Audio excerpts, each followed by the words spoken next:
Introducing the Bite Me Cannabis Club.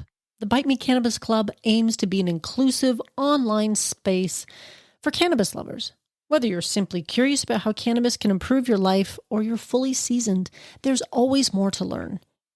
When you join the Bite Me Cannabis Club, you'll have access to like-minded people interested in cannabis, monthly workshops, live Q&As, recipes and recipe swaps, digital cookbooks, fully functional chat feature, and a whole lot more. For a limited time, it's only $5 a month with a 30-day free trial so you can try it out and see if it's right for you. This isn't just another Facebook group or confusing Discord channel. I carefully chose a platform that offers a clear, uncluttered, and seamless community experience. See for yourself, join today, say hello. I can't wait to connect with you there. Join the Bite Me Cannabis Club today. Link in your podcast app.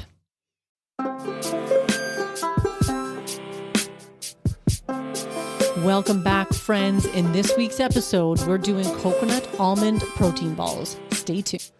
Welcome to Bite Me, the show about edibles, where I help you take control of your high life. I'm your host and certified Ganjier Marge, and I love helping cooks make safe and effective edibles at home. I'm so glad you're here, and thank you for joining me today. Regardless of how long you've been listening to the show, you probably know that I often use olive oil in my cooking and in my infusions. When I discovered McAvoy Ranch olive oil, I knew I needed to give them a try. I love everything about these oils and the company. The oils come from a family-owned farm that's both female-founded and led. Gotta love that. They produce these organic olive oils sustainably at their Northern Californian ranch.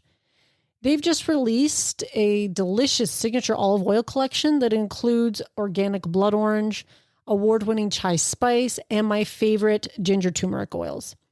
The collection brings together flavors from multiple cultures to create new ways to enjoy olive oil. With this in mind, they include cards with the samples that detail the tasting profiles and ways to use the oils so you can try them with any meal or with your edibles and never lack fresh ideas.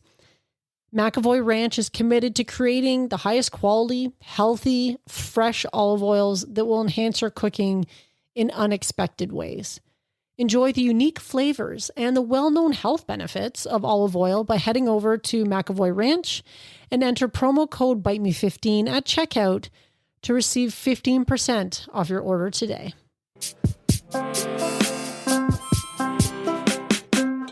All right, welcome back, friends, to another week of all things edibles. And I just want to say thank you for being here. If you're just joining me today, welcome. I hope you enjoy the episode. And if you've been listening for a while, I so much appreciate your support and thank you for being here once again.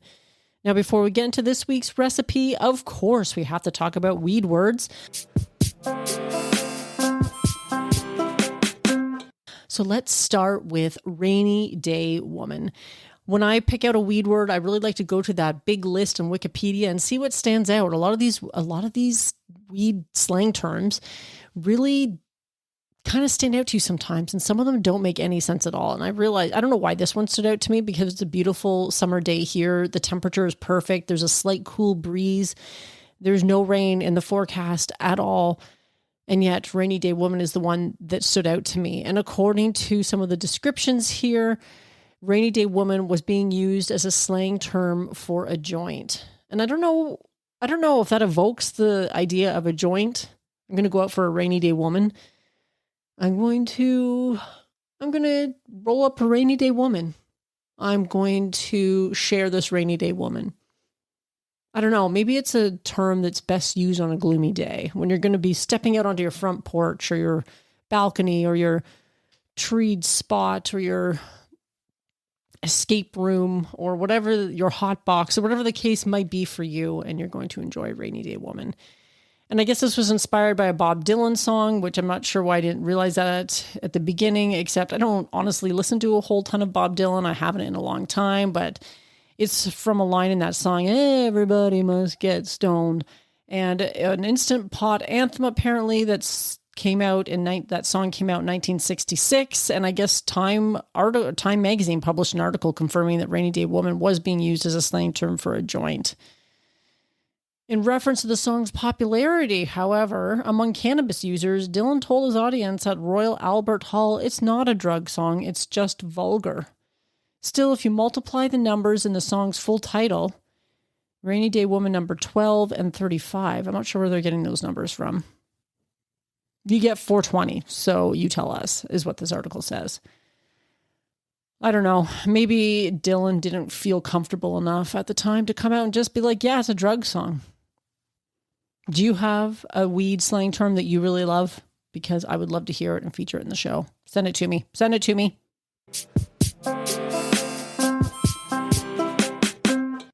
Next, we have our things you can make with hemp. This started out as a segment that I was doing on cannabis facts, but I've been so fascinated by the fun things you can make with hemp because the things are myriad and surprising all the time. And I've just been running with that for the last little while. And in this week's things you can make with hemp, you may be surprised that you can dye in hemp. That's right. Hemp coffins are a thing. Apparently, there's a company in Australia that makes coffins out of hemp. And though the designs are simple, they say the buyers like to decorate them for their loved ones. Unlike traditional coffins, hemp coffins will biodegrade and allow the body inside to gently return to the earth. And I really like that idea as someone who has thought, you know, when I pass away one day, I think I'd rather just be cremated because all the fuss of having to buy an expensive casket or coffin or whatever seems ludicrous. Some of those things are so damn expensive. The pine box seems a little unceremonious, but the hemp coffin has a nicer ring to it. And I kind of like the sound of that. I do recall someone like Neil deGrasse Tyson one time saying that when he passed away, he wanted his body to be returned to the earth so the energy of it could return to the earth and just do its thing in the ecosystem. And I really liked that idea. So these biodegradable hemp coffins, I mean, I'm sure they take quite a long time to break down, but they seem like such a great idea, especially for those who are want to minimize their environmental impact. Michael Balderstone, president of Hemp Embassy in Nimbin, a small town in northern New South Wales, where the caskets are designed, built, and sold. People ring up and order them. I can make one in a day. They're beautiful. The coffins, which are built with a 19 millimeter lightweight pressed hemp board from Germany and are lined with hemp rope handles, are usually colorfully painted by artists in Nimbin. The town, which hosted the 1973 Aquarius Festival, is Australia's answer to Woodstock. I'll be sure to link to this in the show notes. There's a little more details there, but it looks like they're an affordable alternative, that people really like them, that the company has been doing quite well, and it makes for a less expensive funeral as well if you want to celebrate the life of someone that you care about. And the sustainable materials say they will biodegrade quickly. He says they're popular. Even my father, he quotes, was very conservative, never got stoned, but said, I wouldn't mind one of these hemp coffins. That's pretty cool. So you can live your life with hemp, you can die with hemp.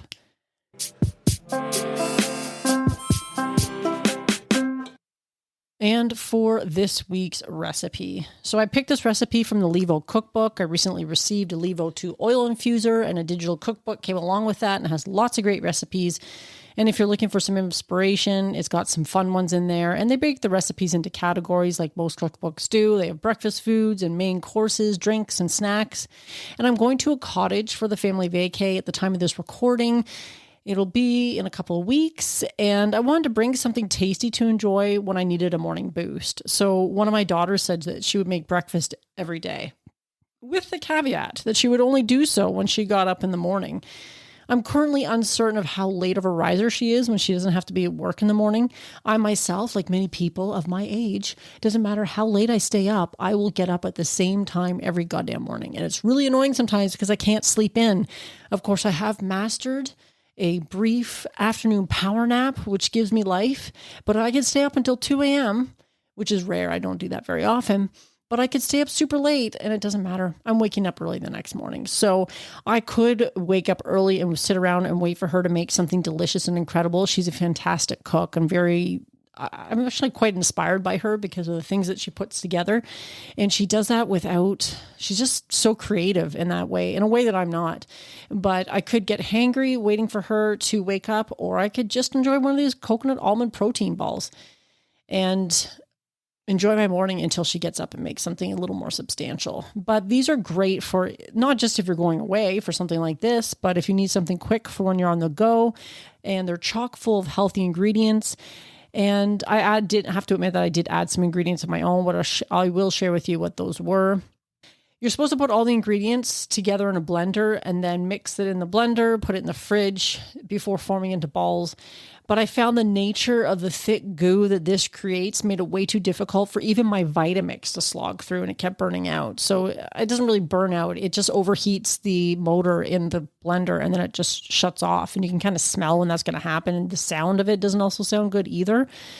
You can use gloves if you want to keep the goo off your hands because it's going to get under your fingernails and stuff. But I always have gloves in the kitchen for when I'm handling spicy peppers in particular, and sometimes for weed, because fun fact, you can be allergic to weed, and I definitely am. So if I'm handling a lot of trim or something like that off plants, I have to wear gloves. It's kind of sad. I can get hives and red and itchy, and it's kind of crazy. I'm allergic to a lot of environmental things, allergens, which is really annoying. A lot of grasses.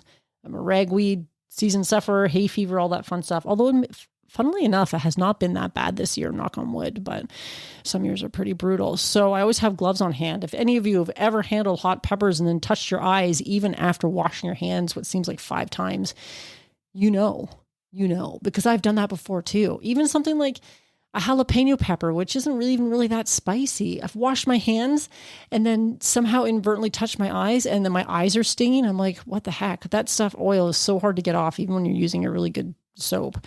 So gloves are a pretty useful thing to have in your kitchen for when you're handling stuff that you don't want to make sure it gets into your eyes or something like that. Now, these balls do require some pretty basic ingredients that are great to have on hand anyway. I had a lot of these on hand as it was. I did have to go out and pick up a few things, but these were things that are like sort of pantry staples that I like to have on hand anyway. So you may have a lot of this stuff. And of course, you can easily swap out things depending on what you want to do or what you have on hand. That's the great thing about these types of recipes. So it calls for rolled oats, infused coconut oil, which I made in the Levo, and I used a CBD infusion for this because I felt like if I'm bringing it to the cottage and there's a bunch of people there, it's great to start the morning out with some CBD, and that means anybody could enjoy them and didn't have to worry about get over consuming or getting too high first thing in the day. But of course, you can tailor them to however you see fit. Infused honey, crunchy almond butter. You could also try peanut butter or perhaps other nut butters that you may prefer. Shredded unsweetened coconut, chocolate chips, or cacao nibs.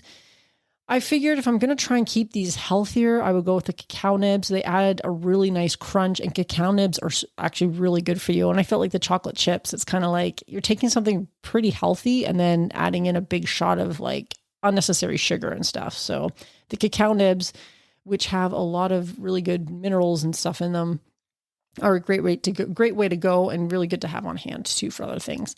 And they also call for chia seeds and vanilla extract. Chia seeds are really great for fiber too, which is good to have.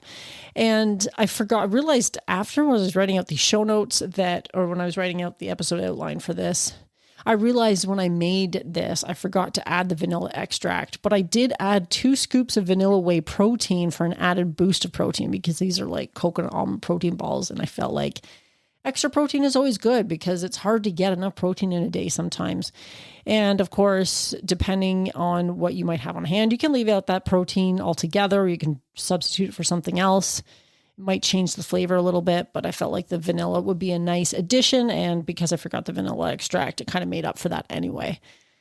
You also might find you might want to add some dried fruit or something like that. I didn't do that. I wasn't going to do the crunchy almond butter because crunchy almond butter is pretty expensive, but I love it. It is so good.